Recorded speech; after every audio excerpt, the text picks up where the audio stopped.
Empuraan movie തിയേറ്ററിൽ എത്തുന്നതിൻ്റെ 2 ആഴ്ച മുന്നേ തന്നെ ആ ഒരു ചിത്രവുമായിട്ട് ക്ലാഷ് റിലീസ് പ്രഖ്യാപിച്ച മൂവിയാണല്ലോ അഭിലാഷം എന്ന് പറയുന്ന മൂവി. നമ്മളെല്ലാവരും വിചാരിച്ചിട്ടുള്ളത് അത് പ്രൊമോഷൻ്റെ ഭാഗമാണ്, സിനിമയുടെ റിലീസ് അടുക്കുന്ന സമയത്ത് റിലീസ് ഡേറ്റ് മാറ്റിവെക്കുമെന്ന്. എന്നാൽ എമ്പുരാൻ തിയേറ്ററിലെത്താൻ 3 ദിവസം 2 ദിവസം 1 ദിവസം എന്നിങ്ങനെ ദിവസങ്ങൾ കടന്നു പോയിട്ടും ചിത്രത്തിൻ്റെ റിലീസ് ഡേറ്റ് മാറ്റിവെച്ച് എന്ന് പറഞ്ഞിട്ടുള്ള പോസ്റ്റോ കാര്യങ്ങളൊന്നും കാണാൻ സാധിച്ചില്ല. 180 കോടിയോളം ബഡ്ജറ്റിൽ തിയേറ്ററിലെത്തുന്ന അഭിലാഷം എന്ന ചിത്രത്തിൻ്റെ ടീംസായ സൗജു കുറുപ്പും ടീമും ആ ഒരു ചിത്രത്തെ യാതൊരു വിധത്തിലും പേടിക്കുന്നില്ല എന്നുള്ള ഒരു കോൺഫിഡൻസ് ആണ് നമുക്ക് കാണാൻ സാധിച്ചിട്ടുള്ളത്.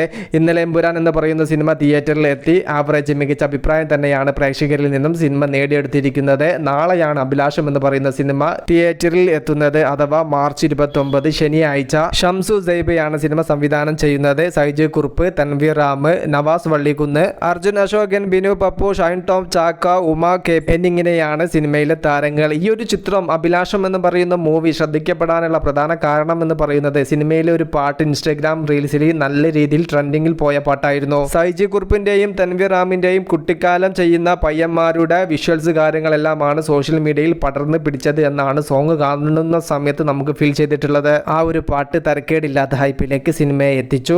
സാക്ഷാൽ എമ്പുരാൻ എന്ന ലാലേട്ടൻ ചിത്രവുമായിട്ട് ക്ലാഷ് പ്രഖ്യാപിച്ച അഭിലാഷം എന്ന ചിത്രത്തിന്റെ ടീമിന്റെ യഥാർത്ഥ കോൺഫിഡൻസ് എന്തായിരുന്നു എന്ന് നാളത്തെ സിനിമ തിയേറ്ററിൽ എത്തുന്ന സമയത്ത് നമുക്ക് മനസ്സിലാവും. ചെറിയ പെരുന്നാൾ റിലീസായിട്ടാണ് സിനിമ തിയേറ്ററിലേക്ക് എത്തുന്നത്. എമ്പുരാൻ എന്ന ചിത്രത്തിന്റെ ഇടയിൽ എത്രത്തോളം സ്ക്രീൻ കാര്യങ്ങളെല്ലാം ചിത്രത്തിന് കിട്ടുമെന്നുള്ളത് നമുക്ക് കണ്ടറിയാം. മൗത്ത് പബ്ലിസിറ്റിയുടെ സഹായത്തോടെ നല്ല രീതിയിൽ പ്രേക്ഷകർ തിയേറ്ററിൽ എത്തുകയാണെങ്കിൽ സ്ക്രീൻ കാര്യങ്ങളെല്ലാം കൂടാനുള്ള സാധ്യതയും ഉണ്ട്. കാത്തിരിക്കാൻ സിനിമയുടെ കൂടുതൽ അപ്ഡേറ്റുകൾക്ക് വേണ്ടിയിട്ട് മൂവി പ്ലസ് മീഡിയ. ഞാൻ ജിനു ജനാസ്. ബൈ.